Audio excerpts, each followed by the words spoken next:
ముందుగా తండ్రి అయిన దేవునికి నా యొక్క హృదయపూర్వక వందనాలు చెల్లించుకుంటున్నానండి. అలాగే కూడి వచ్చిన సోదరులందరికీ కూడా నా యొక్క హృదయపూర్వక వందనాలు చెల్లించుకుంటున్నాను. సమయంలో మనము దేవుని యొక్క వాక్యాన్ని కొద్దిసేపు ఆలోచన చేద్దాం. దయచేసి ప్రతి ఒక్కరు కూడా ఈ యొక్క వాక్యాన్ని విని వారి యొక్క హృదయాల్లో భద్రపరచుకోవాల్సిందిగా కోరుచున్న సమయంలో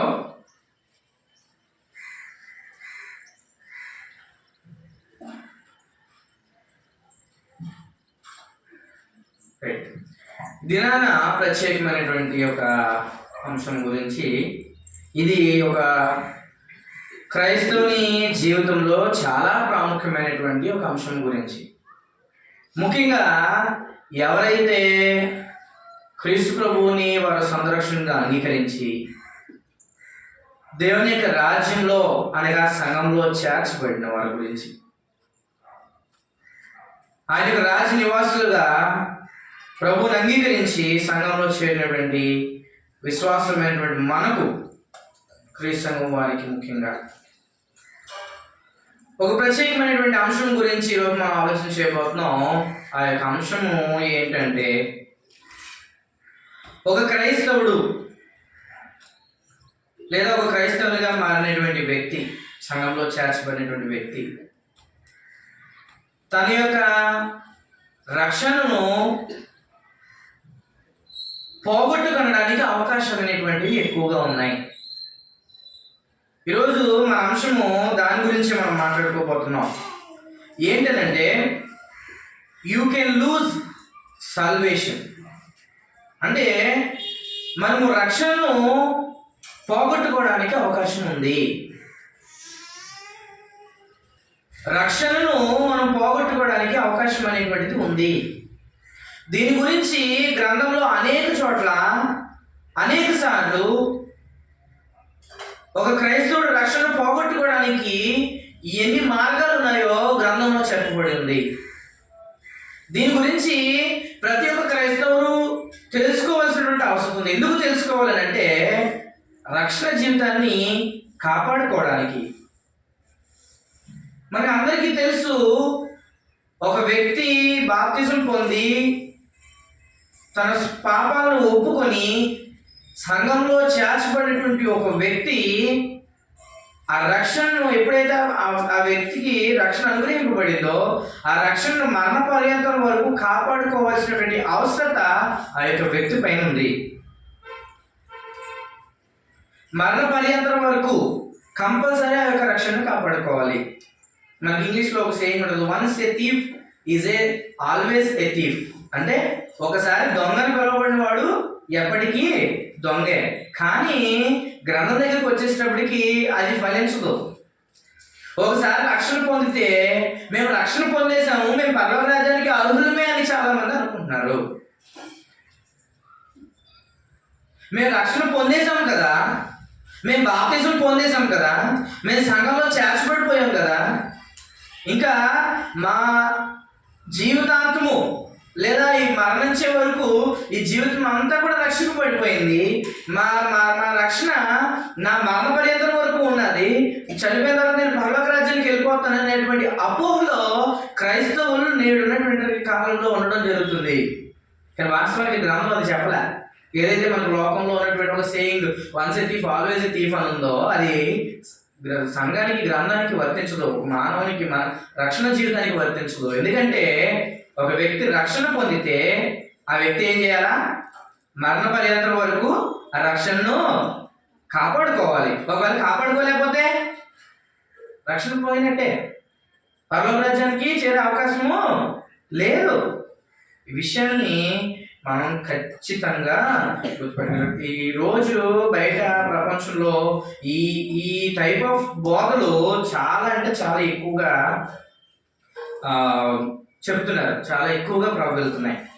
ఏంటంటే, మీరు దేవుని దగ్గరికి ఒక్కసారి రండి అమ్మా, ఒక్కసారి రండి, మీ పాపాలన్నీ క్షమింపబడతాయి.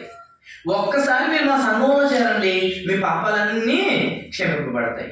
ఒక్కసారి మీరు మా సంఘానికి వస్తే మీకు పరలోక రాజ్యానికి ఏకంగా టికెట్ వేసేస్తాము అనేటువంటి బోధలు చాలా జరుగుతుంది. మీకు తెలుసా, అమెరికాలోని ఒక ఎవరో కొంతమంది ఇలా క్రైస్తవులని పిలువబడినటువంటి వారు పరలోక రాజ్యంలో మీకు స్థలాన్ని మేము రిజిస్ట్రేషన్ చేస్తామని చెప్పి ఒక్కొక్కరికి $1000 $10,000 వసూలు చేసిన సంఘం ఒకటి ఉందంట. తెలుసా మీకు? నేను మొన్నే చూశాను యూట్యూబ్లో. ఏంటంట, పరలోక రాజ్యంలో స్థలం రిజిస్ట్రేషన్ చేస్తారంట. దానికి ఎంత? $1000 $10,000 అని. పరలోక రాజ్యము అంటే జనాలకి ఎంత ఆట అయిపోయిందంటే, పరలోక రాజ్యం అంటే ఒక ఎక్కడో ఒక ప్లేస్ ఉంది, ఆ ప్లేస్లో మనం అందరం కూడా ఇల్లులు కట్టుకుని నివసిస్తాము. అక్కడ మనకి ఇప్పుడు భూమి మీద ఎలాగైతే స్థలాలు మనం రిజిస్ట్రేషన్ చేసుకుంటున్నాము, స్థలాలు కొనుక్కుంటున్నాం, అలాగే పరలోక రాజ్యంలో కూడా కొనుక్కోవాలి. కాబట్టి ఇది చాలా అంటే చాలా తప్పుడు బోధ. ఇది గ్రంథం చెప్పబడలే, గ్రంథంలో ఈ విధంగా చెప్పబడలే. ఈరోజు ఈ మనం రక్షణను పోగొట్టుకోగలము అనేటువంటి యొక్క అంశంలో మొట్టమొదటి పాయింట్గా మనం ఏం ఆలోచన చేయబోతున్నామంటే, దేవుని యొక్క పిల్లలైనటువంటి దేవుని పిల్లలమైనటువంటి మనము రక్షణను పోగొట్టుకోవడానికి లేదా రక్షణ జీవితం నుంచి పడిపోవడానికి బైబిల్ గ్రంథం ఏం చెప్తుంది అనేటువంటి విషయాన్ని మనం ఆలోచన చేద్దాం. మొట్టమొదటిగా పేతురు రాసినటువంటి 2వ పత్రిక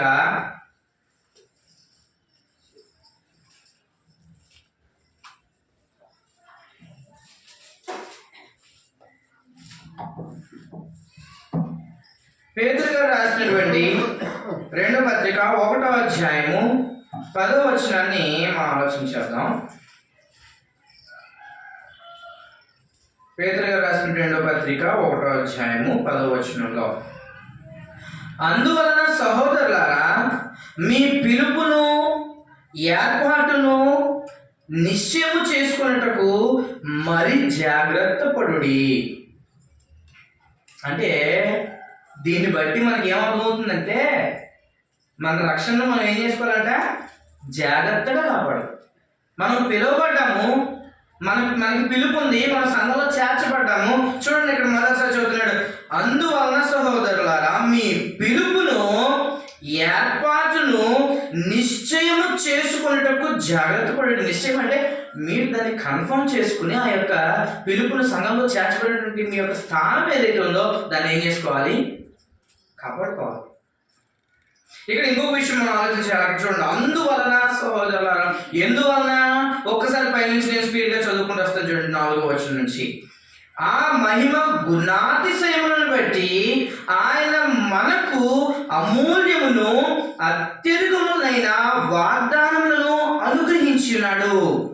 దురాశను అనుసరించడం వలన లోకమందున భ్రష్టత్వమును ఈ వాగ్దానముల మూలముగా మీరు తప్పించుకొని దేవ స్వభావమును పోలి నందు భార్యవారగునట్లు వాటిని అనుగ్రహించెను.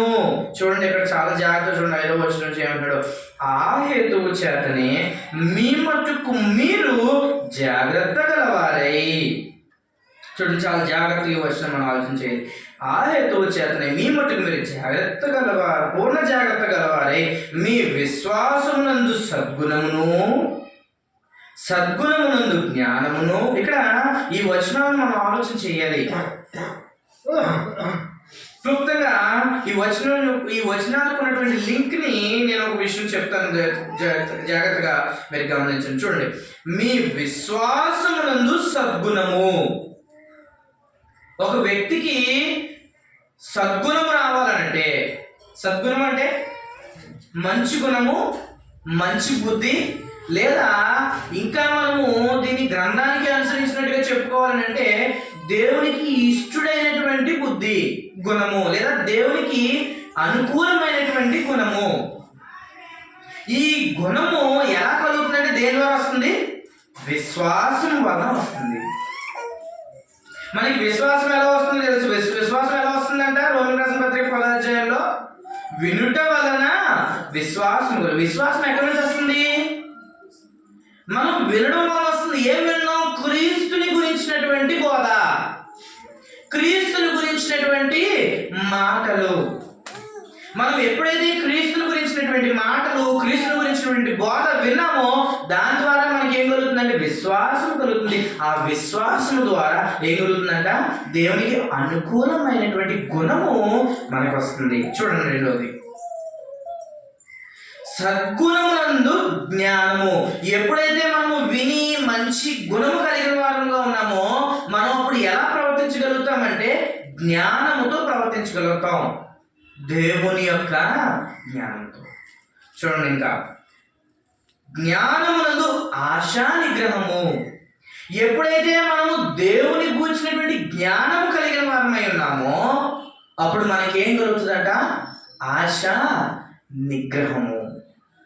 అంటే ఈ లోకంలో మనము దేని మీద అయితే ఆశపడుతున్నామో, లేకపోతే మన మనస్సు ఈ లోక సంబంధంగా మనం దేని మీద అయితే మనకి ఆశ కలిగి ఉందో అది దేవునికి అనుకూలమైనదా, అనుకూలము కానిదా అనేటువంటిది దేవుని యొక్క జ్ఞానం బట్టి ఆ యొక్క నిగ్రహం వస్తుంది.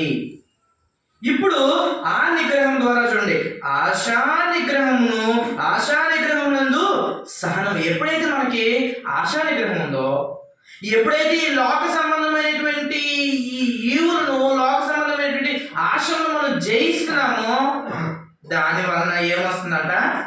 సహనము. ఓర్చుకోగలుగుతాము. ఏదైనా మనకి తప్పుగా జరిగినా, లేకపోతే ఏదైనా మనకి వ్యతిరేకంగా జరిగినా, ఏదైనా దేవునికి వ్యతిరేకంగా జరిగినా దాన్ని ఏం చేసుకోగలుగుతాం? ఓర్చుకోగలుగుతాం సహనంతో. సహనమునందు భక్తి.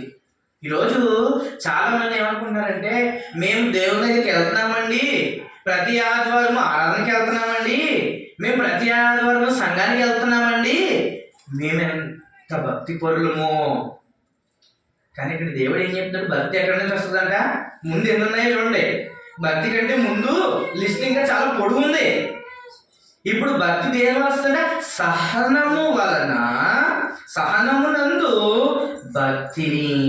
భక్తి రావాలని అంటే, ఒక వ్యక్తి భక్తిపరుడుగా ఎదగాలి అంటే మనం ఏదో నేను దేవుని వాక్యం చదివేస్తున్నానండి, బైబిల్ చదివేస్తున్నానండి, నేను చాలా భక్తిపరుడండి అని చెప్పుకోవడానికి మనకు అవకాశము లేదు. మనం భక్తిపరుడు అని చెప్పుకోవాలని అంటే అంతకుముందు ఏముండాలి? విశ్వాసము, సద్గుణము, ఆశా నిగ్రహము, సహనము ఉంటేనే మనం ఏమని చెప్పుకోగలం? మనం భక్తి పరులని చెప్పుకోగలం. చూడండి, భక్తి యందు సహోదర ప్రేమ. ఒక వ్యక్తి భక్తిగా ఉంటేనే ఏం కలుగుతుంది? ఆ వ్యక్తికి సహోదర ప్రేమ కలుగుతుంది. ఇతరులను ప్రేమించగలుగుతాం. ధర్మశాస్త్రంలో ముఖ్యమైనటువంటి ఆజ్ఞ ఏదైనా ఉందంటే 2 ఆజ్ఞలు చెప్పాడు మనకి దేవుడు. ఏంటి? ఒకటేమో నీ పూర్ణాత్మతో, నీ పూర్ణ హృదయముతో నీ తండ్రి అయిన దేవుని సేవించుమనేది మొదటిది. రెండో ప్రాముఖ్యమైనటువంటి ఆజ్ఞ కూడా ఉంది. ఏంటది? నిన్ను వలే నీ పొరుగు. అంటే ఇప్పుడు మనల వలే మన పొరుగు అని ప్రేమించాలంటే, మనకి సహోదర ప్రేమ రావాలంటే ఏముండాలంట? భక్తి ఉండాలి. భక్తి ఉండాలంటే ఈ ముందు చెప్పినాను చూడండి, సహోదర ప్రేమ యందు దయను అమర్చుకోండి. ఎప్పుడైతే సహోదర ప్రేమ కలిగి ఉంటామో అప్పుడు మనకి ఏముంటుందంట? దయ. ఇతరుల మీద మంచి ఆలోచన అనేటువంటిది వస్తుంది, వ్యతిరేకమైనటువంటి ఆలోచన రావు. చూడండి, ఇంకా నేను కొంచెం స్పీడ్గా చదువుతాను. దయను అమర్చుకోండి. ఇవన్నిటిని ఎలా అంటే మనకి మెడలో ఎలాగైతే ఒక హారం వేసుకుంటామో, ఎలాగైతే మెడలో ఒక దండ వేసుకుంటామో ఆ దండలాగా మన యొక్క ఆత్మకు మనం అమర్చుకోవాల్సినటువంటి ఒక అలంకరణ ఏంటి? విశ్వాసము, సద్గుణము, ఆశా నిగ్రహము, సహనము, భక్తి, సహోదర ప్రేమ, అలాగే దయ. ఆ మధ్యలో జ్ఞానం ఉంటుంది. ఈ 8టిని మనం ఏం చేయాలి? ఒక ఆభరణముగా మన యొక్క ఆత్మకు తొడవలసినటువంటి వారంలో మనం ఉన్నాము. ఇందువలన చూడండి కిందకి ఏమంటున్నాడో, అమర్చుకోండి. ఇవి మీకు కలిగి విస్తరించిన యెడల అవి మన ప్రభు అయిన యేసుక్రీస్తును గూర్చిన అనుభవ జ్ఞాన విషయంలో మిమ్మును సోమరులను నిష్ఫలను కాకుండా చేయను.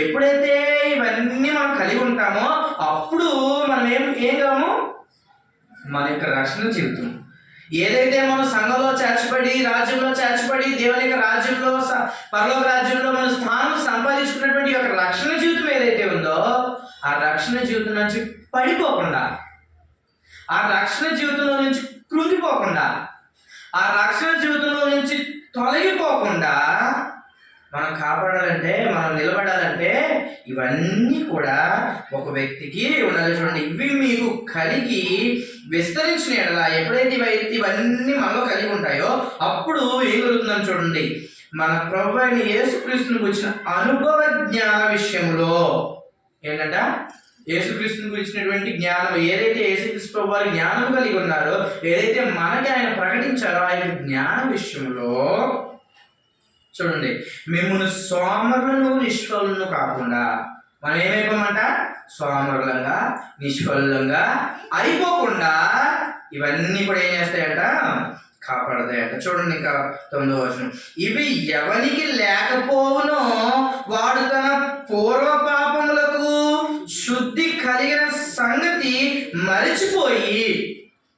చూడండి, అంటే ఒక వ్యక్తి రక్షణను కాపాడుకోవాలంటే ఇవి ఎంత ముఖ్యమో చూడండి. ఇవి లేకపోతే అంట ఒక వ్యక్తి ఏం చేస్తాడంట, తన పూర్వ పాపాల నిమిత్తం రక్షణ పొందాడనేటువంటి విషయాన్ని మర్చిపోతాడంట. అలా మర్చిపోతే ఏమైపోతాం, మనం ఆ యొక్క రక్షణ జీవితంలో నుంచి పడిపోతాం ఆటోమేటిక్గా. చూడండి మరొకసారి చదువుతున్నాను, ఇవి ఎవరికి లేకపోనో, ఏవైతే ఈ 8 ఐటమ్స్ ఏదైతే ముందు మనకి పైన చెప్పాడో అవి ఎవరికైతే ఉండవో వాళ్ళంట వాడు తన పూర్వ పాపములకు శుద్ధి కలిగింది. అంటే ఆల్రెడీ నేను రాజ్యంలో, పల్లవ రాజ్యంలో సంఘంలో చేరాను, నా పాపాలు శుద్ధి పడిపోయి నేను రక్షణ పొందినటువంటి విషయాన్ని ఏం చేస్తాడంట, మర్చిపోతాడంట. మర్చిపోయి గుడ్డివాడును దూరదృష్టి లేనివాడును. ఎలా అయిపోతాడంట, ఒక వ్యక్తికి ఇవి లేకపోతే ఏమైపోతాడంట, గుడ్డివాడే, దూరదృష్టి లేనివాడే. దూరదృష్టి అంటే దేనికోసం దూరదృష్టి, మన యొక్క నిరీక్షణ ఏంటి, విశ్వాసం వలన. మనం హెబ్రీయులకు రాసిన పత్రిక 11వ అధ్యాయం 1వ వచనంలో ఏముంటది, విశ్వాసము అన్నది నిరీక్షింపబడి వాటి యొక్క నిజ స్వరూపము. ఏంటా నిరీక్షణ ఏంటి, మనకి ఒక క్రైస్తవులకు ఉన్నటువంటి అల్టిమేట్ గోల్ ఏంటి, పరలోక రాజ్యం. మనం ఈ భూమి మీద జీవిస్తున్నటువంటి ఈ జీవితకాలం అంతా కూడా ఒక యాత్రా స్థలము, యాత్రా కాలము. ఈ కాలాన్ని, ఈ స్థలాన్ని మనం జయించుకొని ఎక్కడికి వెళ్ళాలి, పరలోక రాజ్యానికి వెళ్ళాలి. సో దానికి వెళ్ళాలంటే మనం ఏమైపోకూడదు, గుడ్డివారు అయిపోకూడదు. మనకి రక్షణ కలిగి ఉన్న మన సంగతి మనం మర్చిపోకూడదు. మర్చిపోకూడదు అంటే ఏమై ఉండాలా, ఇప్పుడు మనం ఏమైతే ఈ 8 ఐటమ్స్ చెప్పుకున్నామో ఈ 8 ఐటమ్స్ కూడా మనము కలిగి ఉండాలి, మనం ధరించుకోవాలి. మన ఆంతర్య పురుషునికి ఒక ఆభరణంగా మనం ఏం చేయాలా, ధరించుకోవాలి. బయటికి కనిపించేది కాదు, ఏదో పూసల దండ వేసుకుని మెడలో వేసుకోవడానికి. ఇదేంటిది, ఆత్మకు మనం ధరించుకోవాల్సినటువంటి ఒక ఆభరణం. చూడండి, అందువలన సహోదరుల, ఎందువలన ఇప్పుడు మనం పైన ఏదైతే ఇప్పటిదాకా మాట్లాడుకున్నామో, అందువలన సహోదరులారా మీ పిలుపును ఏర్పాటును నిశ్చయం చేసుకున్నటకు మరి జాగ్రత్త పడి. కాబట్టి మనం తొలగిపోయేటువంటి అవకాశం ఉంది, మనం పడిపోయేటువంటి అవకాశం ఉంది, మన రక్షణ జీవితాన్ని కోల్పోయేటువంటి అవకాశం ఉంది కంపల్సరీగా ఒక క్రైస్తవునికి. అందుకు మనం ఏం చేయాలంట, జాగ్రత్త పడాలంట. కొరింథీయులకు రాసిన మొదటి పత్రిక 10వ అధ్యాయము 12వ వచనం చూద్దాం. చూడండి, కొరింథీయులకు రాసిన మొదటి పత్రిక 10వ అధ్యాయము 12వ వచనం, తాను నిలుచున్నానని తలంచువాడు పడకుండానట్లు జాగ్రత్తగా చూచుకొనవలెను. ఏంటంట, ఇప్పుడు నేను నుంచున్నాను అనుకున్నాను అనుకోండి, నేను బాగానే ఉన్నాను, నేను నుంచున్నాను, నేను బలంగా ఉన్నాను అనుకున్నవాడు ఏం చేయాలంట, పడిపోకుండా జాగ్రత్త పడాలంట. ఇప్పుడు మనం ఆ జాగ్రత్తలు కలిగి లేకపోతే మన స్థితి ఏంటి చూడండి. నేను కొంచెం పైనుంచి చదువుతాను.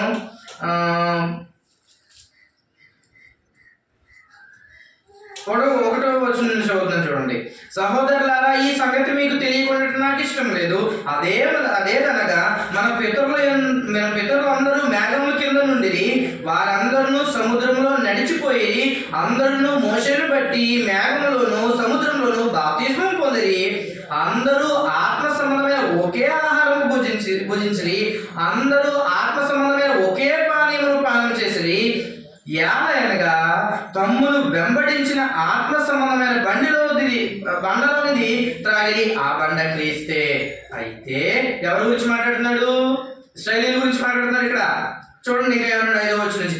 అయితే వారిలో ఎక్కువ మంది దేవునికి ఇష్టలుగా ఉండకపోయేది కనుక అరణ్యంలో సంహరించబడి, వారు ఆశించిన ప్రకారము మనము చెడ్డ వాటిని ఆశించుకున్నట్లు ఈ సంగతులు మనకు దృష్టాంతములుగా ఉన్నవి.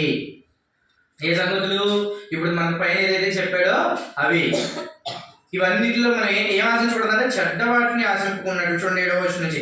జనులు తినుటకును త్రాగుటకును కూర్చుండి ఆడుటకు లేచిది అని రాయబడినట్లు వారిలో కొందరి వలె మీరు విగ్రహారాధికులై ఉండకుడి. చూడండి 8వ వచనం నుంచి ఏమన్నాడు? మరియు వారి వలె మనము వ్యభిచరింపకుందుము. వారిలో కొందరు వ్యభిచరించినందున ఒక్క దినమందే 23,000 మంది కూలిది. మనము ప్రభువును శోధింపకుందుము. వారిలో కొందరు శోధించి సర్పము వలన నశించిరి. మీరు సనుగుకుడి. వారిలో కొందరు సనిగి సంహారకుని చేత నశించిరి. ఈ సంగతులు దృష్టాంతములుగా వారికి సంభవించి యుగాంతమందున మనకు బుద్ధి కలుగుటకై వ్రాయబడెను. ఇశ్రాయేలీయుల గురించినటువంటి యొక్క చరిత్ర మనం ఎందుకు తెలుసుకోవాలని అంటే, వారిని దేవాది దేవుడు ఐగుప్తుల నుంచి విడిపించి వారికి పాలు తేనెలు ప్రవహించి దేశం ఇస్తానని వాగ్దానం చేసినట్లుగా వారిని నడిపించుకుని వారిని రక్షించే యొక్క బంధకాల నుంచి వారు తీసుకుని వస్తుంటే వీళ్ళు ఏం చేశారంట? ఆయన మీద సనగడం, ఆయన్ని తిట్టుకోవడం, విగ్రహాలు చేసుకుని విగ్రహాలను పూజించడం, దేవునికి అనుకూలంగా లేనిటువంటి పనులు చేయడం, దేవునికి వ్యతిరేకమైనటువంటి పనులు చేయడం.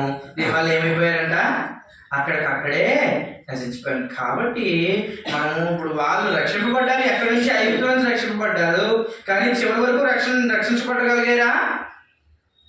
ఐగుప్తులోని బయలుదేరిన వాళ్ళు ఆ చివర పాలుదేలు ప్రవహించే దేశంలోనికి కణానికి రావడానికి అవకాశం ఉందా? వచ్చారా? ఎందుకు రాలేదు? వారు రక్షింపబడ్డాము అనేటువంటి ఒక వారి యొక్క అహంకారాన్ని బట్టి, లేకపోతే వారి యొక్క దుష్టబుద్ధిని బట్టి వారు ఏమైపోయారు? వారందరూ కూడా అడవిలోనే సంహరించబడి అందరూ కూడా మరణించడం జరిగింది. కాబట్టి మనం ఏంటంటే ఒకళ్ళు నుంచున్నాము. ఇప్పుడు మనం నుంచున్నాము అనుకున్నప్పుడు మనం నుంచినటువంటి యొక్క జీవితాన్ని, రక్షింపబడినటువంటి ఈ జీవితాన్ని ఏం చేసుకోకూడదంట? పడిపోకుండా కాపాడుకోవాలంట. ఈ కొరింథీయులకు రాసిన మొదటి పత్రికలోనే 9వ అధ్యాయము 27వ వచనం చదువుతాను చూడండి. ఆ పైన 9వ అధ్యాయం 27వ వచనం. గాలిని కొట్టినట్టు నేను పోట్లాడటలేదు, కానీ ఒకవేళ ఇతరులకు ప్రకటించిన తరువాత నేను భ్రష్టుడైపోదునేమో అని నా శరీరమును నలుగుగొట్టి దానిని లోపరుచుకొనుచున్నాను. ఇది చాలా జాగ్రత్తగా మనం ఆలోచన చేయాలి. ఎందుకు చాలా జాగ్రత్తగా ఆలోచన చేయాలంటే, అపోస్తలుడైనటువంటి పౌలు తాను సువార్త చేస్తున్నటువంటి కాలంలో ఆయన తన గురించి తాను చెప్తున్నటువంటి ఒక మాట చూడండి. ఈ మాటను మనం కూడా ప్రశ్నించుకోవాలి. నేడున్నటువంటి ఈ క్రైస్తవ్యము మనం ఏం చేయాలా? మనం కూడా ప్రశ్నించుకోవాలి. ఏంటంట చూడండి. ఒకవేళ ఇతరులకు ప్రకటించిన తరువాత నేను భ్రష్టుడైపోదునేమో. ఏంటంట? ఆయన సువార్త చేస్తున్నాడు, అనేక మందిని రక్షిస్తున్నాడు, ఆయన అనేక చోట్ల సంఘాలు ఏర్పాటు చేస్తున్నాడు. కొరింథీలోను, గలతీలోను, ఎఫెసులోను, కొలస్సీలోను ఇలాగ అనేక చోట్ల ఆయన ఈ సంఘాలను స్థాపిస్తున్నాడు, వారిని బలపరుస్తున్నాడు, వారిని దేవుళ్ళు నడిపిస్తున్నాడు. అయినప్పటికీ ఆయనకు ఒక భయం ఉంది. ఏంట భయం? ఒకవేళ అందరికీ ప్రకటించిన తర్వాత, అది మనకి ఒక సామెత ఉంటుంది కదా, చదువుకున్నప్పుడు అంట కాకరకాయ అన్నాడంట, చదువుకున్న తర్వాత ఏమన్నాడంట కేకరగా. అలాగా అంటే ఇప్పుడు నేను అందరికీ వాక్యం చెప్తున్నాను, నాకు జ్ఞానం ఎక్కువైపోయి నేను భ్రష్టుని అయిపోతానేమో. చూడండి ఏమంటున్నాడు, ఒకవేళ ఇతరులకు ప్రకటించిన తర్వాత నేనే భ్రష్టుని అయిపోదునేమో అని నా శరీరమును నలుగు కొట్టి దాన్ని లోపరుచుకుంటున్నాను. అంటే ప్రతిసారి ఆయన చేస్తున్నటువంటి ప్రతి బోధలోను, ప్రతి మాటలోను, ఆయన మాట్లాడుతున్నటువంటి ప్రతి మాటలోను, ఆయన చేస్తున్న ప్రతి దాంట్లో కూడా ఆయన ఏం చేసుకున్నాడంట? లోపరుచుకున్నాడంట. ఆయన కంట్రోల్ చేసుకున్నాడు. కంట్రోల్డ్గా ఏదైతే ఆయన ప్రకటించవలసింది ఉందో, ఏదైతే ఆయనకి దేవుడు బయలుపరిచింది ఉందో దాన్ని మాత్రమే ప్రకటించి దాంట్లో నిలబడడానికి, ఆయన రక్షణ జీవితాన్ని ఆయన కాపాడుకోవడానికి ఏం చేస్తాడు? తను తాను నలుగుడు. ఈ రోజుల్లో ఒక క్రైస్తవుడు అయిన తర్వాత, సంఘంలో చేర్చబడిన తర్వాత తను తాను నలుగొట్టుకునేటువంటి వాళ్ళు ఎవరైనా ఉన్నారా? నేను సంఘంలో చేరిపోయాను, నేను పరలోక రాజ్యానికి వెళ్ళిపోతాను, నేను క్రైస్తవుని, నేను క్రీస్తు సంఘంలో చేరిపోయాను, పరలోక రాజ్యానికి వెళ్ళిపోతాను అనేటువంటి ఒక భ్రమలో నేను మనందరం చూడండి. ఇంకా ముందుకెళ్దాం మనం. హెబ్రీయులకు రాసిన పత్రిక 3వ అధ్యాయము 12వ వచనంలో, హెబ్రీయులకు రాసిన పత్రిక 3వ అధ్యాయము 12వ వచనంలో చూడండి ఏమంటాడు, సహోదరులారా, జీవము గల దేవుని విడిచిపెట్టి పోనట్టి విశ్వాసములేని దుష్ట హృదయము మీలో ఎవరి యందైనను ఒకవేళ ఉండునేమో అని జాగ్రత్తగా చూసుకోండి. ఈ రోజుల్లో పెళ్లికి బాప్తిస్మము ఏంటి, పెళ్లికి బాప్తిస్మం తీసుకున్న వాళ్ళు కొంతమంది చిన్నప్పుడే పుట్టినటువంటి పిల్లలకు బాప్తిస్మం ఇచ్చేవాళ్ళు కొంతమంది, లేకపోతే ఏదో సాధించడానికి మేము ఏదో బాప్తిజం తీసుకుని మేము సంఘంలో చేరిపోయామండి, ఒకసారి మేము సంఘానికి వెళ్ళి బాప్తిజం తీసుకుంటే సంఘంలో చేర్చబడితే ఇంక మా రక్షణ జీవితం చివరి వరకు ఉంటుంది, మేము పరలోక రాజ్యంకి వెళ్ళిపోతాము అని. అంటే ఇలాగ ఎక్కడైనా వాక్యం అనేది అనుకోండి, ఒకసారి ఏదైనా బలమైనటువంటి వాక్యం అంటే ఊపు వచ్చేది. ఆ ఊపులో వెళ్ళి పాస్టర్ గారు నాకు బాప్తిజం ఇచ్చానంటాడు. వాడు ఏమంటాడు? నాకు అంతే, మళ్ళీ వచ్చే వారం కనిపిస్తుంది. ఇంకా అంటే ఇప్పుడు బాప్తిజం తీసుకున్నాడు, రక్షణ పొందాడు, కరెక్టే, నోటితో పాపాలను ఒప్పుకున్నాడు, యేసుక్రీస్తు ప్రభువుతో సొంత రక్షణగా అంగీకరించాడు. కానీ ఏమైపోయాడు? మళ్ళీ తన యొక్క భ్రష్ట జీవితంలో, తన యొక్క పాప జీవితంలో, తన యొక్క పాత జీవితంలో కొనసాగాడు. ఇందు విషయమే ఒక క్రైస్తవునికి దేవుడు ఇచ్చేటువంటి హెచ్చరిక ఏంటంటే, చూడండి మరొకసారి చదువుతున్నాను, 12వ అధ్యాయం. సహోదరులారా, జీవము గల దేవుని విడిచిపెట్టినట్టు విశ్వాసము లేని భ్రష్ట హృదయము మీలో ఎవరి యందైనను దుష్ట హృదయము మీలో ఎవరి యందైనను ఒకవేళ ఉండునేమో అని జాగ్రత్త పడి మనం ఎప్పుడు ప్రశ్నించుకోవాలా? ఏమనంటే, దేవునికి అనుకూలమైనటువంటి విధానంలో నేనున్నానా? దేవునికి అంటుకట్టుబడి నేనున్నానా? దేవునికి రాజ్యంలో నేనున్నానా? దేవునికి రాజ్యానికి వ్యతిరేకంగా నేనున్నానా? దేవుని రాజ్యం నేను దూరమైపోతున్నానా? మనం మాట్లాడే ప్రతి మాటలో, మనం చేసే ప్రతి పనిలో, దినదినము, ప్రతి క్షణము, ప్రతి విషయంలోనూ మనల్ని మనం ప్రశ్నించుకోవాలా? ఏమని ప్రశ్నించుకోవాలి? ఒకవేళ మనలో విశ్వాసం లేని ఏదైనా దుష్ట హృదయం ఉందేమో, ఒకవేళ నా జీవితంలో విశ్వాసం కరువైపోయిందేమో, ఆనాడు అబ్రహాముకు ఉన్నటువంటి విశ్వాసం నా జీవితంలో లేదేమో అని మనం ఏం చేసుకోవాలంట? జాగ్రత్తగా చూసుకోవాలంటే చూడండి ఏమన్నాడు అని ఒకవేళ ఉండునేమో అని జాగ్రత్తగా చూసుకునండి. కాబట్టి మనం చాలా జాగ్రత్తగా మన యొక్క జీవితాలను కొనసాగించవలసిన వాళ్ళము. గలతీయులకు రాసిన పత్రిక 5వ అధ్యాయము 4వ వచనం. గలతీయులకు రాసిన పత్రిక 5వ అధ్యాయము 4వ వచనం చూడండి. మీలో ధర్మశాస్త్రం వలన నీతిమంతులని తీర్చబడు వారెవరో వారు క్రీస్తులో నుండి బొత్తిగా వేరు చేయబడి ఉన్నారు, కృపలో నుండి తొలగిపోయి ఉన్నారు. ఈరోజు మన అంశము మరొకసారి గుర్తు చేస్తున్నాను. మన అంశం ఏంటి? నేను నా రక్షణ జీవితాన్ని పోగొట్టుకోగలను. I can lose my salvation. నేను నా రక్షణ జీవితం నుంచి పడిపోతానేమో అనేటువంటి విషయాన్ని మనం జాగ్రత్తగా మనం కాపాడుకోవాలి. ఆ విషయాన్ని మనం ఆలోచన చేయాలి. ఒకడు తన యొక్క రక్షణ జీవితాన్ని పోగొట్టుకోవడానికి అవకాశాలు అనేటువంటి ఎక్కువగా ఉన్నాయని గ్రంథాలు చెప్పబడుతున్నాయి. చూడండి, ఒకవేళ అందులో ఒక పాయింట్గా, ఒకవేళ మనము ధర్మశాస్త్రం బట్టి చూడండి, మీలో ధర్మశాస్త్రం వలన నీతిమంతులు అని తీర్చబడి వారెవరో, అంటే మనం ఎప్పుడైతే ధర్మశాస్త్రం అనేటువంటిది మన గ్రంథంలో ఏమని చెప్పాడంటే బాల శిక్షకుడు, దాన్ని ఇంగ్లీష్లో అంటే స్కూల్ మాస్టర్ అంట. ఏం మాస్టర్ అంటే స్కూల్ మాస్టర్. స్కూల్ మాస్టర్ అంటే మనం స్కూల్లో పిల్లలు ఎప్పుడు వేస్తాం? చిన్నప్పుడు. అంటే ఎప్పుడైతే మనము అక్షరాభ్యాసం చేస్తున్నామో, ఎప్పుడైతే మనము నేర్చుకున్నామో అప్పుడు అది ఈ స్కూల్లో ఎప్పుడైతే మనం ప్రవేశిస్తున్నామో అప్పుడు మనం ఈ స్కూల్ మాస్టర్ కిందకు వస్తాము. అంటే ఉదాహరణకి దీన్ని మనం ఇంకా బాగా మాట్లాడుకోవాలంటే ఎలా చెప్పాలంటే, ఒక వ్యక్తి తన యొక్క రక్షణ జీవితంలో కొనసాగించబడాలి అంటే ధర్మశాస్త్రం యొక్క అవసరత కూడా ఆ వ్యక్తికి ఖచ్చితంగా ఉంది, లేకపోతే దానిలో దేవుడు పెట్టడు. ఇది ఎందుకనంటే మనల్ని మనం హెచ్చరించి, ఒకవేళ మనం దేవుల్లో లేకపోతే చరిత్రలో కానివ్వండి, ధర్మశాస్త్రంలో యుగంలో కానివ్వండి, పితరుల యుగంలో కానివ్వండి, మోషే యుగంలో కానివ్వండి, ఎలాంటి శిక్షలు దేవుడు మనకు అనుగ్రహించాడో, మనం ఎలా దేవునికి దూరం అయిపోతే మన జీవితాలు ఎంత భ్రష్టత్వంలోనికి వెళ్ళిపోతాయో మనం తెలుసుకోవడానికి పాత నిబంధన అనేటువంటిది ఒక క్రైస్తవునికి, ఒక వ్యక్తికి చాలా అవసరం. కానీ ఇంకోటి ఉంది దాంట్లో, ఏంటి? ఆ ధర్మశాస్త్రం అనేటువంటిది యేసుక్రీస్తు ప్రభువు వారి యొక్క మరణం ద్వారా దాన్ని ఎత్తివేసి కొట్టివేసి మనకి ఏమనుగ్రహించాడు? నూతన నిబంధన అనుగ్రహించాడు.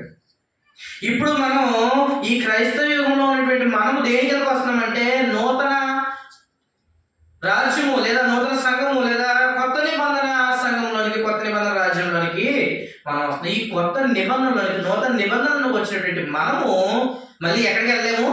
పాత నిబంధనలోకి వెళ్ళాము. అది ఒక ఫౌండేషన్ అంతే ధర్మశాస్త్రం. అందుకే ధర్మశాస్త్రము ఎవరికి సంపూర్ణ సిద్ధి కలుగజేయలేదు. ఒక వ్యక్తిని నీతిమంతునిగా తీర్చేటువంటి దాని యొక్క శక్తి దేనికి లేదు? ధర్మశాస్త్రం లేదు. ధర్మశాస్త్రము ఒక వ్యక్తిని నీతిమంతుగా తీర్చలేదు. కానీ ఒక వ్యక్తిని నీతిమంతునిగా తీర్చేటువంటి శక్తి, అధికారం ఎవరు దేనికి ఉంది? కొత్త నిబంధనకు ఉంది. కొత్త నిబంధన సంఘానికి ఉంది. కొత్త నిబంధన రాజ్యానికి ఉంది. కాబట్టి ఇక్కడ ఏం చెప్తున్నా చూడండి, ఎవరైనా ధర్మశాస్త్రము వలన నీతిమంతులుగా తీర్చబడుతున్నారని అనుకుంటున్నారంటే, ఎవరైతే ధర్మశాస్త్రంలో చెప్పబడేటువంటి ఆజ్ఞలు పాటిస్తుంటే, ఎవరైనా ధర్మశాస్త్రంలో ఉన్నామని ఇంకా భ్రమలో ఉండి ఆ ధర్మశాస్త్రంలో ఉన్నటువంటి ఏవైతే ఈ పండగలు కానివ్వండి, లేకపోతే ఈ రకరకాలైనటువంటి విషయాలు ఏవైతే పాత నిబంధనలో మనకు చెప్పబడిన ఆజ్ఞలు ఉన్నాయో వాటిని మనం ఫాలో అయితే ఏం చేయలేమంట? చూడండి ఏమన్నాడు, ధర్మశాస్త్రం వల్ల నీతిమంతులను తీర్పుబడవాడు ఎవడో వాడు క్రీస్తులో నుండి బొత్తిగా వేరు చేయబడతాడు. అటువంటి వాడు ఏం చేయబడుతున్నాడంట? క్రీస్తులో నుంచి వేరు చేయబడుతున్నాడు. ఇంకా ఇంకో గొప్ప మాట కూడా ఉంది కింద చూడండి ఏమన్నాడు, కృపలో నుండి తొలగిపోయి ఉన్నారు. ఏమైపోతున్నాడంట? కృపలో నుంచి. నేను బాప్తిజం పొందేశానంటే, నేను రక్షణ పొందేశానంటే, నా జీవితము నేను దేవునికి అర్పించేశానంటే నేను పరలోక రాజ్యానికి వెళ్ళిపోతాను, బాప్తిజం తీసుకున్నాను అనుకుంటే అదే అవదు. ఏంటంట? దేవుని యొక్క కృపలో నుంచి తొలగిపోతాం. అంటే మన ధర్మశాస్త్ర సంబంధమైనటువంటి విషయాలను, ధర్మశాస్త్రం ఆ యుగం అయిపోయింది కాబట్టి మనం ఇప్పుడు నూతన నిబంధన సంబంధించినటువంటి విషయాల్లో మాత్రమే మనం క్రైస్తవులుగా నీతిమంతులుగా తీర్చబడుతున్నాము. ఈ విషయాన్ని మనం అందరూ కూడా జ్ఞాపకం చేసుకోవాలి. చూడండి, ఇంకా ముందుకెళ్తున్నాను. పేతురు రాసిన 2వ పత్రిక 2వ అధ్యాయము. పేతురు రాసిన 2వ పత్రిక 2వ అధ్యాయము 20వ వచనం నుంచి.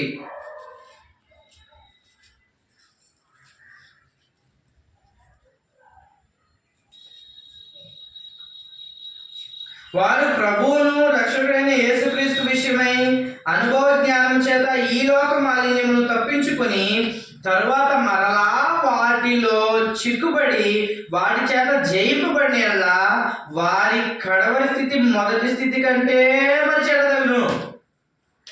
చూడండి, ఈ విషయాలు చాలా జాగ్రత్తగా మనం ఆలోచన చేయాలి. మనం రక్షింపబడ్డాం, సంఘంలో చేరాం, క్రీస్తు సంఘంలో చేరాం, దేవుని రాజ్యంలో ఉన్నాం. మన రక్షణ జీవితాన్ని సరైనటువంటి మార్గంలో మనం ఎంచుకున్నాం. కానీ చూడండి ఏమంటున్నాడు ఇక్కడ, వారు ప్రభువును రక్షకుడైన యేసుక్రీస్తు విషయమై అనుభవ జ్ఞానం చేత లోక మాలిన్యములను తప్పించుకుని, ఏమైపోయింది, ఆల్రెడీ లోక మాలిన్యమును ఈ లోక సంబంధమైనటువంటి విషయాలను తప్పించేసుకున్నారు, రక్షింపబడిపోయారు, సంఘంలో చేరిపోయారు. కానీ చూడండి ఏమంటారు, తరువాత మరలా వాటిలో చిక్కుబడి వాటి చేత జయించబడిన ఎడల. అంటే ఇది ఏం చేస్తానంటే, ఆల్రెడీ మనం వచ్చేసి సంఘంలో చేరి ఆల్రెడీ మనం మంచి మార్గంలో ఉంటూ మనం తిరిగి వెళ్ళి మళ్ళీ ఈ లోక సంబంధమైనటువంటి స్థితి, మన పాత స్థితి ఏదైతే ఉందో మళ్ళీ ఆ పాత స్థితినే మనం చూసుకుంటా ఉన్నాం అనుకో, మనం అదే పాత స్థితిలో కంటిన్యూ అయిపోతా ఉన్నాం అనుకో. అటువంటి వారు అంట చూడండి ఏమంటున్నాడు, వారు కడవరి స్థితి మొదటి స్థితి కంటే మరీ చెడతారు. అంటే వాడు దీంట్లోకి రాకుండా ఉండడమే మేలు ఒక విధంగా. ఇందులోకి వచ్చిన తర్వాత మళ్ళీ వెనక్కి వెళ్తే ఆ స్థితి ఎలా ఉంటుందంట, ఇంతకంటే ఘోరమైనటువంటి స్థితి ఉంటుందంట. అంటే వారి కడవరి స్థితి మొదటి స్థితి అంటే ఈ లోకంలో ఉన్నటువంటి స్థితి కంటే ఇందులోకి వచ్చి దేవుని రాజ్యంలో దేవుని సంఘంలో చేర్చబడి మళ్ళీ తిరిగి పాత జీవితము, నా పాత తలంపులు, నా పాత ఆలోచనలు, నా పాత స్థితి లేదా నా పాత విధానములు, ఈ లోక సంబంధమైన విధానంలో నేను వెళ్ళిపోతానంటే ఆ వ్యక్తి ఏమైపోతున్నాడంట, ఆ వ్యక్తి స్థితి మరీ చెడ్డదిగా ఉంటుందంట. చూడండి ఏమంటున్నాడు, వారు నీతి మార్గమును అనుభవపూర్వకముగా తెలుసుకొని తమకు అప్పగింపబడిన పరిశుద్ధమైన ఆజ్ఞ నుండి తొలగిపోవటం కంటే ఆ మార్గం అనుభవపూర్వకంగా తెలియక యున్నటియే వారికి మేలు. చూడండి ఎంత బాగా చెప్తున్నాడు. అంటే ఇప్పుడు దాంట్లోకి వచ్చి అనుభవించి అనుభవపూర్వకంగా ఆ విషయాలన్నీ తెలుసుకుని దీన్ని మనకి చాలా సింపుల్గా మనం అర్థం అవ్వాలంటే, మేలు చేయలేడు అలాగే చేయకుండా పాపం అన్నాడు. అది ఇంకా చాలా సులువుగా అర్థమవుతుంది మనకి. అంటే ఏదైతే మంచిదో, ఏదైతే మేలుకరమో, దేవునికి అనుకూలమైనటువంటి బోధ, దేవునికి అనుకూలమైనటువంటి స్థితి ఏదైతే ఉందో దాన్ని మనం తెలుసుకుని దాంట్లోకి వచ్చి దాంట్లో నివసించి దాన్ని అనుభవించి ఆ అనుభవాన్ని మనం పొంది తిరిగి మళ్ళీ వెనక్కి వెళ్ళిపోవడం కంటే ఏమన్నాడు, అసలు ఆ విషయాల గురించి మనం తెలుసుకోకుండా ఉండడం ఏమి లేదండి. నేను ఎప్పుడూ దేవుని వాక్యం వెళ్ళలేదండి, నేను ఎప్పుడూ దేవుని వాక్యం తెలియదు, నాకు అసలు నా చదువునే పడలేదు అనుకోవడం చాలా ఉత్తమం అంట. అంటే ఒక విధంగా చెప్పాలంటే ఈ రోజున ఈ దేవునికి వాక్యము, సంఘము, రాజ్యము ఎక్కడైతే ప్రకటింపబడట్లేదో వారి యొక్క స్థితే మేలు. ఎవరికంటే మనం మళ్ళీ రక్షణలోకి వచ్చి రక్షణ నుంచి పడిపోవడం కంటే. చూడండి ఇంకేమంటారు 22వ, ఇది చాలా పచ్చిగా చెప్పాడు అనమాట. 22వ వచనంలో, కుక్క తన వాంతికి తిరిగినట్లు కడుగబడిన పంది బుర్రలో దొరుడు ఎంత బాగా చెప్తున్నాడు. ఇది ఇంకా ఎంతకంటే పచ్చిగా ఏమంటాడంట, కుక్క ఏం చేస్తుంది, కుక్క శుభ్రంగా పేగలాగా తినేసి వచ్చి ఏం చేస్తుంది, కట్టేసి మళ్ళీ ఏం చేస్తుంది, మళ్ళీ అదే తినదు. అలాగా ఒకసారి మనం ఏంటంటే రక్షింపబడి ఒకసారి మనం దేవునికి రాజ్యంలో వచ్చి సంఘంలో చేర్చబడి మళ్ళీ నా పాత జీవితంలోకి పోతానంటే ఎలాంటి వాళ్ళు అంటాం మనం? కుక్కలు లాంటి వాళ్ళు అనమాట. ఇంకా దారుణంగా ఉన్నటువంటి పందిని కూడా అన్నాడు మనల్ని. ఏమన్నటువంటి పంది ఏంటి? కడుగుబడిన పంది బురదలో దొల్లుటకు మళ్ళినట్లు మళ్ళినట్టును అను నిజమైన సామెత చొప్పున వారికి సంభవించును. కాబట్టి ఒక వ్యక్తి రక్షణ పొందిన తర్వాత ఆ రక్షణ జీవితంలో నుండి పడిపోగలడు. ఏంటంటే ఆ రక్షణ జీవితంలో ఉన్నటువంటి వ్యక్తి పడిపోగలడు. ఆ పడిపోవడానికి ఎన్ని మార్గాలు ఉన్నాయి చూడండి. ఫస్ట్ నుంచి మనం ఎంత జాగ్రత్తగా ఉండాలో చూడండి, ఎంత జాగ్రత్తగా పడాలో దేవుడు మనం కోరుకుంటున్నాడో చూడండి.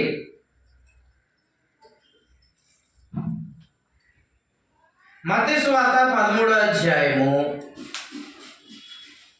3వ వచనం నుంచి 8వ వచనంలో మనం ఆల్రెడీ ఇంతకుముందు చదువుకున్నాం. అక్కడ ఒక పారబుల్ మన కోసం దేవుడు చెప్పాడు. ఏంటది అంటే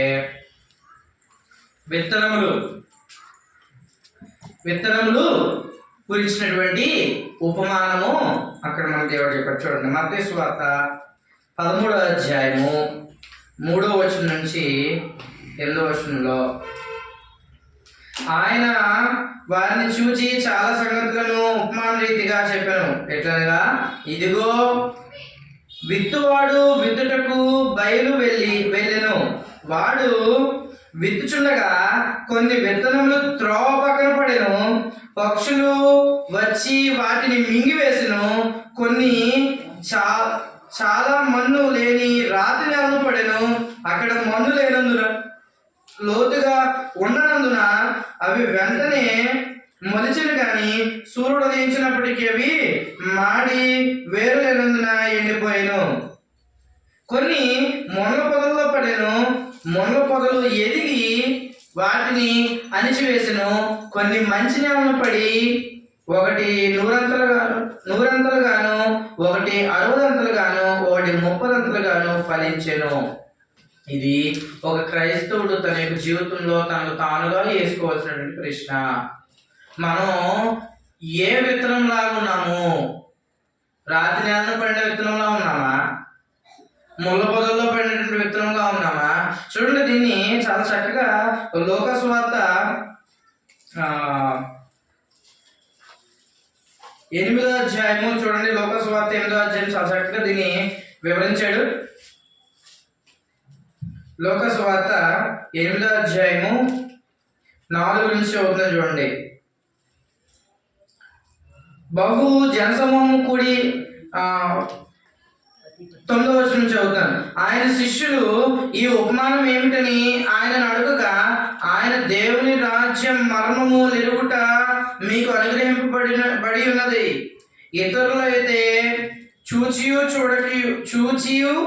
చూడకయు వినియు గ్రహింపకయు ఉండినట్లు వారికి ఉపమాన రీతిగా బోధించబడుచున్నవి.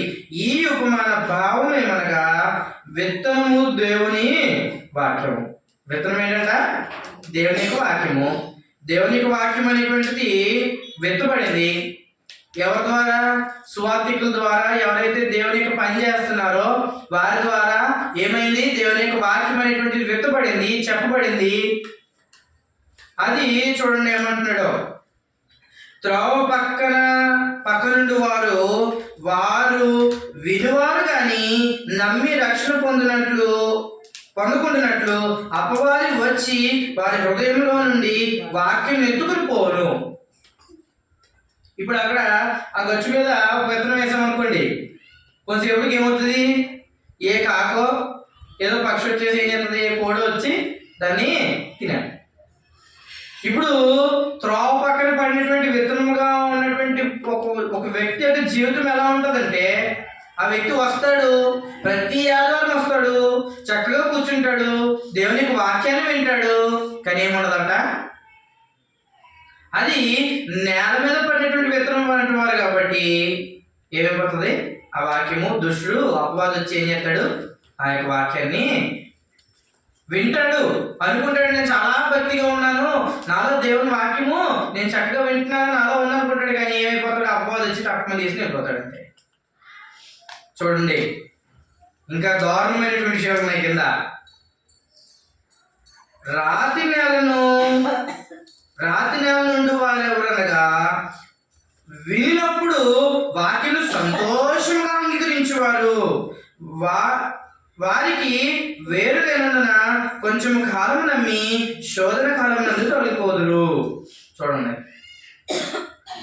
రాతి నేల పడిన వాళ్ళు ఎలా అంటే వాళ్ళకి వేరు బలంగా లేదు, కిందకి కొంచెమే ఉంది మట్టి, వేరు బలంగా లోపలికి పాతుకోలేదు. అంటే వాక్యం వారి హృదయాల్లో లోపలికి పాతుకోలేదు. ఎందుకంటే ఏమడ్డుగా ఉన్నాయి, తన యొక్క పాత జీవితము, పాత ఆలోచనలు, పాత తలంపులు, ఏవైతే పాత ఆచారాలు, ఈలోక సంబంధమైనటువంటి ఆచారాలు, దేవుళ్ళకి రాకముందు ఏవైతే ఉన్నాయో, ఏదైతే తన ఓల్డ్ మైండ్ సెట్ ఉందో అదంతా ఏమైపోయిందంట, అడ్డుగా ఉండి ఈ వాక్యం ఎప్పుడైతే విత్తనం పడిందో ఆ విత్తనం ఏం చేయట్లేదు అంటే లోపలికి పెనట్రేట్ అవ్వట్లేదు. ఈ లోపలికి పెనట్రేట్ అవ్వకపోవడం వల్ల ఏమవుతుందంటే ఏదైనా శోధన వచ్చిందనుకో, ఏదైనా బాధ వచ్చిందనుకో, ఏదైనా ఇబ్బంది వచ్చిందనుకో, ఎవరైనా చుట్టుపక్కల వాళ్ళు ఏదైనా ఒక మాట అన్నారనుకో, ఏమైపోయింది వెంటనే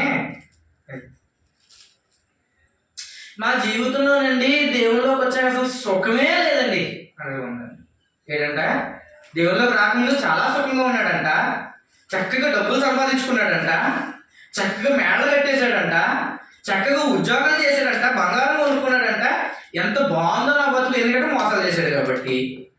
అంతేనా? ఇలోక సంబంధమైనటువంటి మనుషులు ఎలాంటి వాళ్ళు, ఇలోక సంబంధమైనటువంటి విషయంలో వాళ్ళకి ఏంటంటే ఈ మోసము, లేకపోతే అన్యాయము, దుర్నీతి, ఇవన్నీ ఏంటంటే వారి యొక్క స్వతహాగా ఉంటాయి కాబట్టి వాళ్ళు ఏంటంట అవన్నీ చేసి ఇప్పుడు దేవుళ్ళలోకి వచ్చిన తర్వాత ఇవన్నీ ఏమైపోయినాయి, అడ్డుగా ఉండి ఈ యొక్క వాక్యాన్ని ఏం చేయట్లేదు లోపలికి. అప్పుడు జీవితం చాలా బాగుంది, అన్నీ ఉన్నాయి. ఎప్పుడైతే నేను దేవుళ్ళకి వచ్చానో ఈ సంవత్సరం అంతా నాకు ఇబ్బందులేండి, ఈ సంవత్సరం అంతా నాకు బాధలే, నా కుటుంబం విచ్ఛిన్నం అయిపోయింది, ఒక్కొక్కరు ఒక్కొక్క దిక్కుకి వెళ్ళిపోయారు, లేకపోతే నా దేవుని వాక్యాన్ని వినడానికి రమ్మంటే రావట్లేదు, చర్చికి వస్తున్నారు వెళ్ళిపోతున్నారు, చర్చికి రమ్మంటే రావట్లేదు. ఇది ముఖ్యంగా మనం ఆలోచించవలసిన విషయం ఏంటంటే ప్రకటన గ్రంథంలో చెప్తాడు కదా, బంగారము సువర్ణము ఒక వస్తువుగా తయారవ్వాలనంటే అది ఏం చేయబడుతుందంటే మొత్తం అంతా అగ్ని చేత కాల్చు. ఇప్పుడు బంగారం ఒక వస్తువు మనం ఒక చౌలియో లేకపోతే ఒక ఉంగరమో తయారు చేయాలంటే దాని ముందు ఏం చేస్తారు, కాల్చి దాన్ని లిక్విడ్ స్టేట్లో తీసుకురావాలి. ఇప్పుడు ఒక వ్యక్తి దేవుల్లో బలంగా ఎదగాలి, ఒక వ్యక్తి దేవుల్లో బలంగా నిలబడాలంటే ఆ వ్యక్తి ఏమవ్వాలి, ముందు కాల్చబడాలి, శోధనలు ఎదుర్కోవాలి. నాకు శోధనలు వచ్చాయండి, నేను చాలా ఇబ్బందుల్లో ఉన్నానండి, నా ఆరోగ్యం పాడైపోయిందండి, నా కుటుంబము విచ్ఛిన్నమైపోయిందండి, రకరకాల. దానివల్ల నువ్వు దేవుని దూషిస్తావా? ఏమండి, దానివల్ల నువ్వు దేవుని దూషిస్తావా? చూడండి, దేవుడు మనకి ఇటువంటి పరిస్థితి ఉన్నప్పుడు దాంట్లో నుంచి బయటపడేటువంటి మార్గం కూడా ఎవరిస్తారంట, దేవుడే ఇస్తాడు. ఇప్పుడు మనం శోధన కాలంలో ఉన్నాం, మనం కష్టాల్లో ఉన్నాం, మనము జీవితం చితికిపోతుంది, చాలా అంటే చాలా దీనమైనటువంటి స్థితిలోకి వెళ్ళిపోయాం. చూడండి, ఈ విషయంలో యోగుని మనం గుర్తు చేసుకోవాలి. ఆయన నిజంగా యోగు లాంటి స్థితి ఈరోజు నీకు నాకు మనకు వస్తే మనం దేవుని కొరకు నిలబడగలమా? అబ్బే, అందులో సగం ఉంటేనే నిలబడం, సగం కాదు ఒక 10% ఉంటేనే మనం నిలబడలేం. యోగు యొక్క జీవితం ఎంత దారుణమైనటువంటి స్థితిలోకి వెళ్ళిపోయిందో అది తట్టుకుని నిలబడ్డాడు కాబట్టి తిరిగి ఏమని ఏదైతే పోగొట్టుకున్నాడో అవన్నీ ఎంత స్పీడ్గా పోయి అంత స్పీడ్గా తన జీవితంలోకి వచ్చాయి. అంతేనండి. అంటే ఈరోజు మనం నాకు శోధన కలిగిందండి, నాకు బాధ కలిగిందండి, నాకు వేదన కలిగిందండి, నేను దేవుల్లో నీతిగా నిజాయితీగా ఉంటుంటే నాకు అన్ని శ్రమలేనండి అన్నామనుకో, వస్తాయి. శ్రమలు వస్తాయి. ఎవరి జీవితంలో ఈ రోజుల్లో బాధలు లేనాడు ఎవరైనా ఉన్నాడండి? బిల్ గేట్స్ ఉన్నాడు. ఏ బాధలు ఏమనుకుంటున్నారా? అంబానీ ఉన్నాడు. అంటే ఈరోజు డబ్బు ఉంటే ఏదో నాకు 30 అంతస్తుల మేడ ఉందండి, నా మేడలో నేను అన్ని రకాల సౌకర్యాలు ఏర్పరచుకున్నానంటే బాధ ఉండవా? అనారోగ్యం రాదా? హాస్పిటల్లో చేరమా? ఎంత పెద్ద మేడ కట్టుకున్నా, 36 కాదు 60 అంతస్తుల మేడ కట్టుకున్నా 6 అడుగుల భూమిలోకి వెళ్ళిపోవాల్సిందే ఒక వ్యక్తి చనిపోతే. మనం చేసేది ఏం లేదు ఈ భూమిలో, మనం చేసేది ఏం లేదు, మన చేతిలో ఏం లేదు. మనం చేయగలిగిందల్లా ఒకే ఒకటి, అదేంటంటే మన రక్షణ జీవితాన్ని కాపాడుకోవడం. మన రక్షణ జీవితం నుంచి మనం పడిపోవడం అనేటువంటిది చాలా సులభం. ఒక మాట చాలు. కానీ మనం అనుకుంటాం కదా, మంచి మంచి మంచి అనిపించుకోవడానికంటే ఎక్కువ కష్టపడాలంట. చెడు అనిపించుకోవడానికి ఒక్క సందర్భం చాలు. ఏంటంటే మంచి అనిపించుకోవడానికి ఎంత కష్టపడాలో, ఒక వ్యక్తిని వీడు మంచోళ్ళ అని ఒక పొగడాలనుకో ఎంత కష్టపడాలో. అదే ఒక్క తప్పు చేయనివ్వండి, వీడు బతికంతా ఇంతే, వీడు ఇంతే, ఇంకా వీడి జీవితంలో అదేదాకా ఫస్ట్లో ఒక సెయింగ్ చెప్పాను కదా, once a thief is always a thief. ఒక్కసారి దొంగని ముద్రపడింది అనుకో ఎప్పటికీ దొంగే. కాబట్టి మన రక్షణ జీవితం చాలా అంటే చాలా జాగ్రత్తగా మనం కాపాడుకోవాల్సిన అవసరం ఉంది. ఈ విషయాన్ని మనం హెచ్చరించుకోవాలి, మన జీవితంలో మనం హెచ్చరికగా తీసుకోవాలి. మన జీవితంలో హెచ్చరికగా తీసుకోవాలి. దీన్నే డినామినేషన్స్లో అయితే గట్టిగా బలం బాధేసి నువ్వు పాపం చేస్తున్నావు అని చెప్పాడు అనుకో, అయ్యి బాబాయ్ పాస్టర్ గారు నా గురించే మాట్లాడారు, నేను పాపంలో ఉన్నాను, నేను పాపనే. మనం క్రీస్తు సంఘంలో మనం చక్కగా చెప్తే దేవుని వాక్యం ఎలా ఉంటుందంటే, మా సంఘంలో అండి ఏముండదంటే ఉద్యమం ఉండదండి, మా సంఘంలో ఖండించదండి, మా సంఘంలో వాక్యం గట్టిగా చెప్పరండి. దేవుని వాక్యం చేత మనం హెచ్చరింపబడాలి. గట్టిగా అరిసేసి కేకలేసేసి, నిజంగా ఒక మాట చెప్పాలంటే నిజంగా డినామినేషన్స్లో అలా చెప్తే జనాలు భయపడనే ఉంటారు. మనం చెప్పామనుకోండి వచ్చేవారు ఎవరు ఎంతరు అంతేనా, వచ్చేవారు ఒక మనిషి కూడా కనిపించరు. ఎందుకంటే బాబాయ్ ఈరోజు వాక్యం అంతా నా గురించి చెప్పారు, ఏంటంటే ఈరోజు వాక్యం అంతా నా గురించి చెప్పారు, నేను బాబు వచ్చేవారు వెళ్తే నా పని అయిపోద్ది అని చెప్పాను. మనకి హెచ్చరిక గట్టిగా గద్దించడం వలన, లేకపోతే బలగుద్ది చెప్పడం వలన, కేకలేయడం వలన, ఒకరిని నిందించడం వలన, లేకపోతే ఒకరిని దూషించడం వలన రాదు. మన జీవితంలో మార్పు దేన్ని బట్టి రావాలి? వాక్యాన్ని బట్టి రావాలి. ఇప్పుడు దాకా మనం ఈ అరగంట సేపు ఈ గంట సేపు మనం విన్నటువంటి వాక్యం ఏదైతే ఉందో చూసారా, ఈ వాక్యాన్ని విన్నప్పుడు మన హృదయాలు కదిలించబడాలి. అంతేగాని ఓ ఎస్ఏసి క్యాబేసి గట్టిగా బాధేసి చేసేసినంత మాత్రాన జీవితం ఏమవుదో. ఎప్పుడైతే ఈ విత్తనం మన హృదయంలో పడిందో, అందుకే ఏమన్నాడు, నేను వాక్యము విత్తిన తర్వాత అప్పుల్లో నీళ్లు పోసిన దేవుడు దాన్ని ఏం చేశాడంట, వృద్ధి చేశాడంట. అపోస్తలుడైనటువంటి పౌలు. అంటే ఎప్పుడైతే ఒక వ్యక్తి ద్వారా వాక్యం విత్తబడిందో, ఆ వాక్యం మన హృదయంలో పడిందో, అది మనం నిత్యము దేవుని యొక్క రాజ్యంలో, దేవుని సంఘంలో మనం కొనసాగడం ద్వారా ఆ యొక్క వాక్యానికి ఏమవుతుందంట, నీళ్లు పోసినట్టు అవుతుందంట.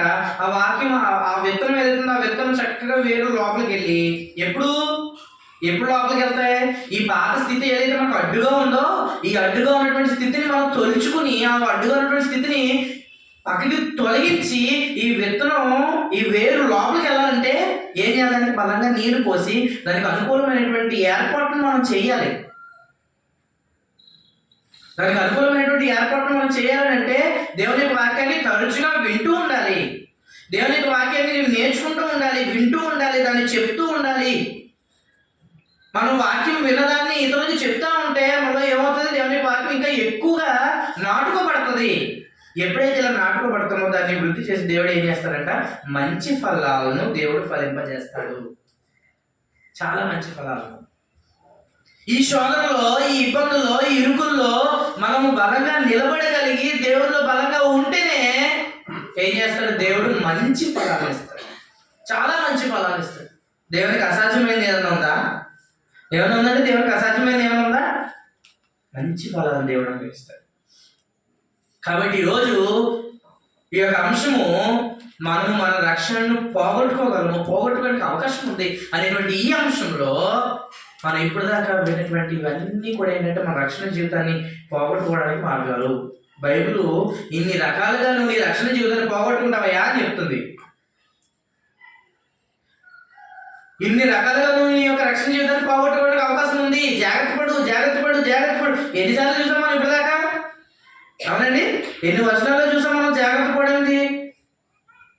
మనకి దేవుడు ఇస్తున్నాడు హెచ్చరిక, నువ్వు జాగ్రత్త పడు, జాగ్రత్తగా చూసుకో. మత్తయి సువార్త 24:4 కదా, మిమ్మల్ని మీరు మోసపుచ్చుకోకుండా చూసుకోండి, జాగ్రత్త పడండి. మనల్ని ఎవరు మోసపరచకుండా చూసుకోవాలి. మనం జాగ్రత్త చేసుకోవాలి. అప్పుడే మనం పరలోక రాజ్యంలో పరలోక రాజ్యానికి వెళ్ళడానికి అవకాశం అనేటువంటిది ఉంది. మన రక్షణ జీవితాలను చాలా చక్కగా మనం కాపాడుకోవాలి. వచ్చే వారం ఈ రక్షణ జీవితాన్ని కాపాడుకోవడానికి దేవుడు ఏం చేయమంటున్నాడు, బైబిల్లో ఈ యొక్క రక్షణ జీవితాన్ని మనం కాపాడుకోవడానికి ఎన్ని మార్గాలు ఉన్నాయో మనం ఆలోచించాం. ఈరోజు ఏం ఆలోచన చేసాం? మన రక్షణ జీవితం ఎన్ని విధాలుగా పోతుందో ఆలోచన చేసాం.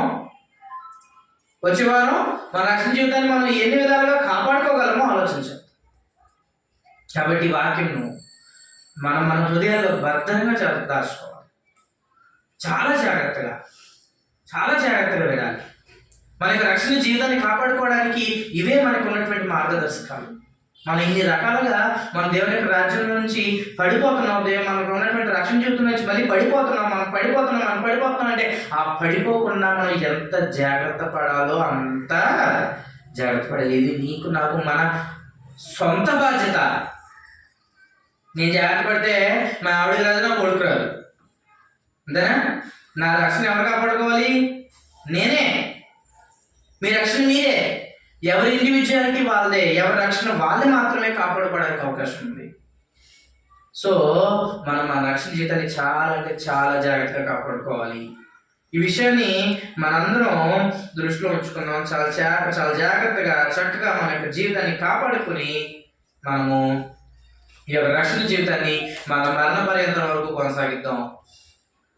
మనం చక్కగా దేవుని యొక్క రాజ్యంలో, దేవుని యొక్క సంఘంలో మనం చేర్చబడినటువంటి వారం కాబట్టి మనము సత్య సంఘంలో, సత్య మార్గంలో ఉంటున్నాం కాబట్టి దీన్ని చాలా జాగ్రత్తగా కాపాడుకోవాల్సినటువంటి అవసరం ఉంది. శోధనలు వస్తాయి, బాధలు వస్తాయి, ఇరుకులు వస్తాయి, ఆలయాలు రకరకాల మాటలు ఎవరెవరో ఏదో అంటారు. ఒక్కొక్కరు అంటారు మా సంఘంలో ఎంతసేపు వాక్యం చెప్తారో, మా సంఘంలో ఎంతసేపు పాటలు పాడతారో, లేదా మా సంఘంలో ఉద్యమం ఉంటుందండి, మా సంఘంలో గెంతులు వేస్తామండి, మా సంఘంలో అరుస్తారండి అంటే అవన్నీ నీకు నాకు రక్షణ ఇవ్వు. అవన్నీ రక్షణ కాపాడుకో. అవన్నీ రక్షణ కాపాడలేవు. అఫ్కోర్స్ నీకు నాకు మనకి అవి చూసినప్పుడు చాలా బాగా అనిపిస్తాయేమో. టీవీలో ఈ రక్షణ ఛానల్, శుభవార్త ఛానల్ ఉన్నాయి కదా, అందులో చక్కగా దేవుని వాక్యాలు బోధిస్తూ ఉంటారు. అవన్నీ చూసినప్పుడు నీకు చాలా బాగా అనిపిస్తుందేమో. ఒకటి మైక్ అట్టుకుని శుభ్రంగా స్టేజ్ మీద చదివి పరిగెలు ఎత్తేసి లేకపోతే క్యాప్లు వేసేసి గోల్ చేసేస్తుంది, నీకు అది మంచిగా అనిపిస్తుందేమో ఒకవేళ చూడడానికి. కానీ దానివల్ల రక్షణ పడుతుంది. దానివల్ల రక్షణ మనం కాపాడుకోలేం. రక్షణ దేని బట్టి కాపాడుకోగలమంటే ఇందులో ఏదైతే చెప్పబడి ఉందో దీని ప్రకారం మన జీవితాలు ఉంటేనే మన యొక్క రక్షణ కాపాడుకోగలుగుతాం.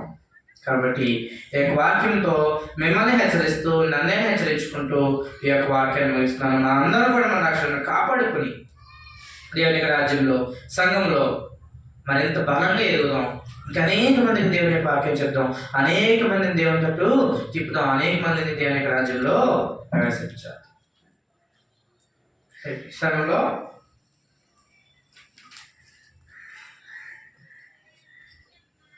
Thank you.